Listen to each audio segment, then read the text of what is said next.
Todd Gray, another artist in this amazing exhibition, talking about Michael Jackson in a different way from what we have been seeing before. So, can you tell us the connection between your personal way of seeing Michael Jackson and what we see here today? So, how you communicate through your portraits of this singer? Okay.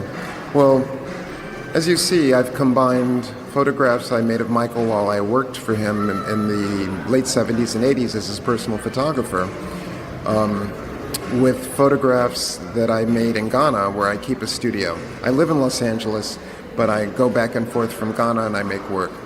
In this series of work, I'm placing Michael within the African diaspora. I'm really emphasizing his Africanness, his blackness. And you'll also notice in several of the photographs, I cover his face. You don't see it. And that's because Michael is polymorphous. Multiple morphous shape. He has many shapes. And each viewer has their own idea of what Michael looks like depending on what generation they're from. So they bring that idea to the work. And also, I'm trying to deflate his celebrity.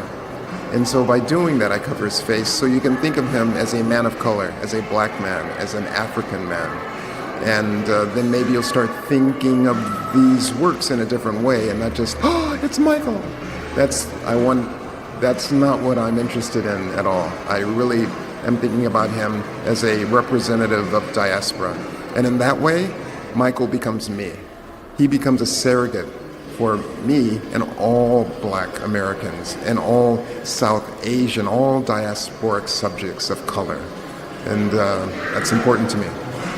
That's a really, really good connection between black, soul and the art and the figure of the singer that we have been looking at as someone really far from us, because as a celebrity we look at them from the distance, but through your work we can see the man. Is that the reason why you are using a lot of natural elements? I can see wood, bamboo, I can see water. So what is that like? Well, I think everything has a story, and the landscape has a story. The specific story of that landscape is it's an African landscape. And this is a place from which we were forcibly removed, put in boats, and set in chains. And so it's important for me to show that land. It's important for me to show the water because we traveled on water to get to Brazil, to get to South America, to get to the Caribbean, to get to the US, to be enslaved. So I want to make that the land present because the land tells a story. And it tells a story that is far longer in history because it's geological time. So in any event, that's why I use those elements.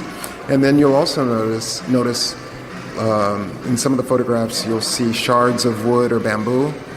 I make photographs that were in the proximity of slave castles. And so some of the photographs that are covered up, it's because 1 block away, 110 meters away is a slave castle. The viewer doesn't know that, but I know that.